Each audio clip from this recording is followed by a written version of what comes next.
ሰላም ጤና ይስጥልን የተከበራችሁ የኢዲኤም ተመልካቾቻችን የዕለቱን ዜናዎች ይዘንላችሁ መተናል። አብራችሁን ቆዩ። በቅድሚያም አርዕስተ ዜና።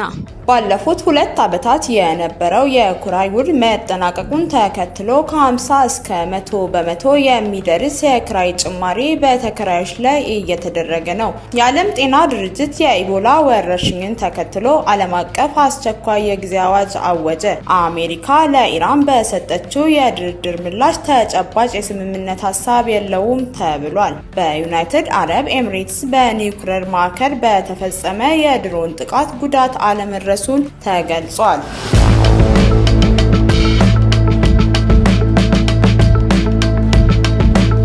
ባለፉት 2 ዓመታት የነበሩ የኪራይ ውሎችን ማጠናቀቅን ተከትሎ ከ50 እስከ 100 በመቶ የሚደርስ የኪራይ ጭማሪ በተከራዮች ላይ እያደረገ ነው። የኢትዮጵያ ሸማቾች መብት ተቆጣጣሪ ድርጅት በአዲስ አበባ ለ2 ዓመታት ተጥሎ ሲተገበር የቆየው የኪራይ ውል ሊጠናቀቅ ጥቂት ጊዜ ቀርተውታል። ይህን ተከትሎ በአሁኑ ወቅት በከተማዋ በቤቶች ላይ እጅግ ከፍተኛና የተጋነነ የዋጋ ጭማሪ እየተደረገ መሆኑን ለማወቅ ተችሏል። ይህ ሁኔታ አስቀድሞ በኑሮ ውድነት በዋጋ ግሽበት ክፉኛ እየተማረረ ለሚገኘው ማህበረሰብ ተጨማሪ ከባድ ጫና ፈጥሯል። የኢትዮጵያ ሸማቾች መብትና ተቆጣጣሪ ድርጅት ባወጣው መግለጫ በኢትዮጵያ እየታየ ያለው የዋጋ ግሽበትና የኑሮ ውድነት ማህበረሰቡ ላይ እያሳደረ ያለው ጫና በየቀኑ ሰማይ እየነካ የሄደው የዋጋ ንረት በተለይ ባለፉት 2 ዓመታት የነበሩ የኪራይ ውሎች መጠናቀቅን ተከትሎ ከ50 እስከ 100 በመቶ የሚደርስ የኪራይ ጭማሪ በተከራዮች እየተደረገ ነው። ይህንም አረጋግጫለሁ ሲል አሳውቋል። የሸማቾች መግዛት አቅም መዳከም ደግሞ አጠቃላይ ሀገራዊ ኢኮኖሚውን አቀዝቅዞታል።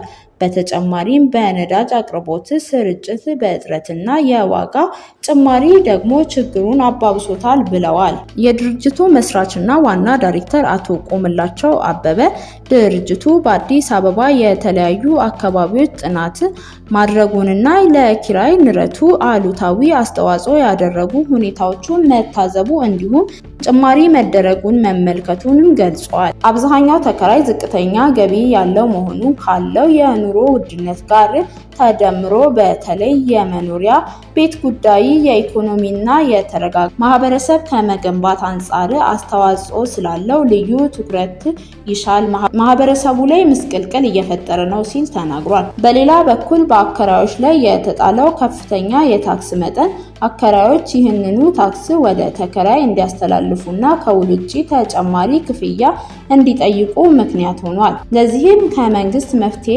ይፈለጋል ብለዋል። ድርጅቱ መንግስት በህገ መንግስት በተደነገገ መሰረት አቅም በፈቀደ መጠን ለሁሉም ኢትዮጵያዊ መኖሪያ ቤት እንዲኖራቸው የማድረግ የፖሊሲ ዓላማ ኃላፊነት አለበት ብሏል። የመኖሪያ ቤት አቅርቦት መሰረታዊ የሰብአዊ መብት ጉዳይ በመሆኑ አቅርቦቱን ለማሟላት ከሚደረገው ጥረት ጎን ለጎን በከተሞች ያለውን የቤት ኪራይ ዋጋ የማህበረሰቡን የመግዛት አቅም ያገናዘበ ተመጣጣኝ እንዲሆን የማድረግ የመቆጣጠርና የማስተዳደር ህጋዊ ግዴታ ሊወጣ እንደሚገባ አመላክቷል። ይህ አስፈላጊ ጣልቃ ገብነት የአከራዮችንና የተከራዮችን መሰረታዊ መብቶችና ጥቅሞች ሚዛኑን በጠበቀ መልኩ ለማስተዳደር የሚያስችል ግልጸኝነትና ተጠያቂነት ያለው አሰራር ለመዘርጋት ወሳኝ እንደሆነ ገልጸዋል። የአዲስ አበባ ከተማ አስተዳደር የ2 ዓመት የቤት ኪራይ ውል በመጪው ሰኔ 30 2018 ዓ.ም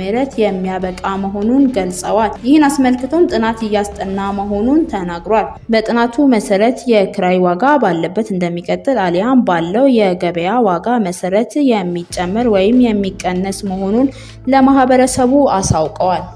የዓለም የጤና ድርጅት የኢቦላ ወረርሽኝን ተከትሎ ዓለም አቀፍ አስቸኳይ ጊዜ አዋጅ አወጀ። የዓለም ጤና ድርጅት በዲሞክራቲክ ሪፐብሊክ ኮንጎ እስካሁን ከ80 በላይ ሰዎችን በገደለውና ምንም አይነት ክትባት ባልተገኘለት የኢቦላ ዝርያ ምክንያት ዓለም አቀፍ አስቸኳይ ጊዜ አዋጅ ማወጁን ኤጀንስ ፍራንስ ፕሬስ ዘግቧል። እንደ ዘገባው በኮንጎ ምስራቃዊ ክፍል የምትገኘውና በሩዋንዳ የሚደገፈው ኤም23 ሚሊሻ ቁጥጥር ስር ባለችው የጎማ ከተማ ውስጥ አንድ በበሽታው የተያዘ ሰው መኖሩን በምርምር ተረጋግጧል። ይህም ወረርሽኙ ስርጭት ሊጨምር ይችላል የሚል ስጋት አሳድሯል። በጎማ ከተማ በምርምር የተረጋገጠው አንዲት ባለቤቷ በኢቦላ የሞተባት ሴት ላይ ነው። የዓለም ጤና ድርጅት ዋና ዳይሬክተር ዶክተር ቴዎድሮስ አድሃኖም ገብረ ኢየሱስ በበሽታው የተያዙ ሰዎች ቁጥር በዚህ መንገድ እየጨመረ መምጣቱ እንዳሳሰባቸውም አስታውቀዋል። የአፍሪካ በሽታ መቆጣጠሪያና መከላከያ ማዕከል ሲዲሲ አፍሪካ ትላንት ባወጣው ዘገባ በበሽታው በአጠቃላይ 88 ሰዎች ሲሞቱ 336 ሰዎች ደግሞ በበሽታው ተይዘዋል የሚል ጥርጣሬ መኖሩን አስታውቀዋል። በጎርጎሪያኑ 2007 ለመጀመሪያ ጊዜ የታወቀው የባንዲ ቡጋዩ የተባለው ይህ የኢቦላ ዝርያ በአጎራባች ኡጋንዳ አንድ የኮንጎ ተወላጅን መግደሉን ባለስልጣናት ተናግረዋል። እንደ ሲዲሲ አፍሪካ አርብ ዕለት በሰሜን ምስራቅ ዲሞክራቲክ ሪፐብሊክ ኢትሪ ግዛት በኡጋንዳና ከደቡብ ሱዳን ጋር በሚያዋስነው አካባቢ የሰሞኑ ወረርሽኝ መከሰቱን የጤና ባለስልጣናት አረጋግጠዋል። የኢቦላ ክትባት በ1976 ለሚታወቀውና ከ60 እስከ 90 በመቶ ለሚደርሰው ከፍተኛ የሞት መጠን ላለው ዝርያ ብቻ ነው ብለዋል። አሜሪካ ለኢራን በሰጠችው የድርድር ምላሽ ተጨባጭ የስምምነት ሀሳብ የለውም ተብሏል። አሜሪካ ለኢራን የድርድር ሀሳብ በሰጠችው ምላሽ ላይ ምንም አይነት ተጨባጭ የስምምነት ሀሳብ የለውም ሲል የኢራን መገናኛ ዘዴዎች ገለጸ። የኢራን መገናኛ ብዙሃን እንደዘገቡት ዩናይትድ ስቴትስ ኢራን ጦርነቱን ለማስቆም ላቀረበችው የድርድር ሀሳብ የሰጠችው ምላሽ ምንም አይነት ተጨባጭ ስምምነት ለማድረግ አስችልም።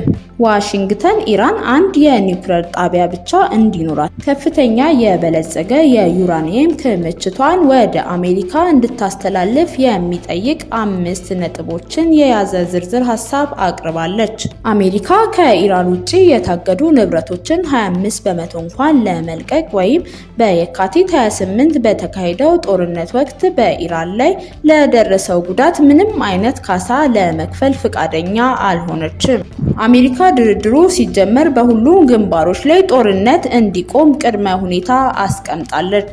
ዩናይትድ ስቴትስ ምንም አይነት ተጨባጭ የስምምነት ሀሳብ ሳታቀርብ በጦርነት ወቅት ማግኘት ያልቻለችውን በስምምነት ለማግኘት ትፈልጋለች ሲል ዘግቧል። ይህም በድርድሩ ውስጥ አለመግባባትን ማስከተሉን ዘግቦ አመላክቷል። ኢራን ባቀረበችው ሀሳብ እስራኤል በሊባኖስ የምታካሄደው ዘመቻ ጨምሮ በሁሉም ግንባሮች ጦርነት እንዲቆም እንዲሁም ሚያዝያ 13 ጀምሮ የአሜሪካ ባህር ኃይል የኢራን ወደቦች ላይ የጣለውን እገዳ እንዲያነሳ ጥሪ አቅርባ ነበር። የኢራን የውጭ ጉዳይ ሚኒስቴር ባለፉት ሳምንታት በሰጠው ጋዜጣዊ መግለጫ በውጭ ሀገራት የታገዱ የኢራን ንብረቶች እንዲለቀቁ ጥሪ አቅርቧል።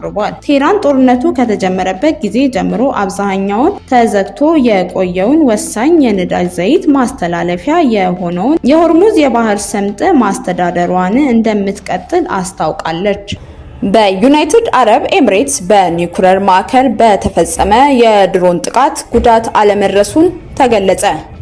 በዩናይትድ አረብ ኤምሬትስ ለኤሌክትሪክ ማመንጫነት በሚውለው የኒውክሌር ማዕከል ተፈጸመ የተባለው የድሮን ጥቃት በማዕከሉ ላይ ምንም ጉዳት አለማድረሱን የሀገሪቱ ባለስልጣናት አስታወቁ። የዩናይትድ አረብ ኤምሬትስ የፌዴራል የኒውክሌር ተቆጣጣሪ ድርጅት በበኩሉ ከማዕከሉ ያፈተለከ ምንም አይነት የኒውክሌር ጨረር የለም ብለዋል። ዛሬ ተፈጸመ የተባለው የድሮን ጥቃት ከአቡዳቢ በስተ ምስራቅ በምትገኝ በአል ጋራቢ ዞን በሚገኘው የባህርካ የኒውክሌር ማዕከል ሲሆን ለማዕከሉ አገልግሎት የሚውል ጄኔሬተር ከማንደድ ውጪ በዋና መሰረተ ልማቶች ላይ ያደረሰው ጉዳት የለም ተብሏል። ጥቃቱ በማን እንደተፈጸመ ግን የተባለ ነገር የለም። የተባበሩት አረብ ኤምሬትስ የመከላከያ ሚኒስቴር በበኩሉ ጥቃቱ በማን እንደተፈጸመ ምርመራ እያካሄደ እንደሆነ ገልጿል። ከዩናይትድ አረብ ኤምሬትስ የፌዴራል የኒውክሌር ተቆጣጣሪ ድርጅት በተጨማሪ የተባበሩት መንግስታት ዓለም አቀፍ የአቶሚክ ኃይል ተቆጣጣሪ መስሪያ ቤትም ከጣቢያው ያፈተለከ ምንም አይነት የኒውክሌር ጨረር እንደሌለ አረጋግጠዋል። ለዛሬ ያዝንላችሁ ዜናዎች እኚህን ይመስሉ ነበር። በሌላ ዜናዎች ተመልሰን እስከምንገናኝ ሰናይ ቆይታ